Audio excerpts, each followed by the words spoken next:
Ciao, sono Jonathan. Io sono pronto per grigliare. E tu? Prepariamo insieme la fiorentina di Kimi. Guarda che bellezza. Altura 2 cm. La metterei soltanto al sale grosso.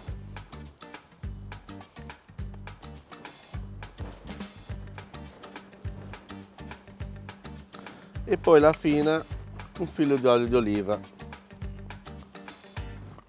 La lascerei riposare per circa 5 minuti, poi la metteremo sulla brace.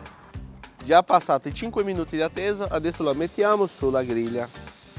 Questa come tempo di cottura lasciamo in circa 7-8 minuti, attenzione per non bruciarla.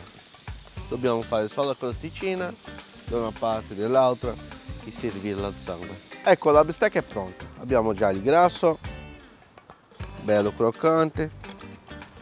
Andiamo a tagliarla.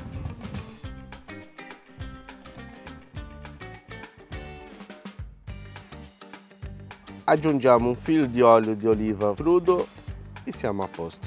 La fiorentina è pronta, buon appetito!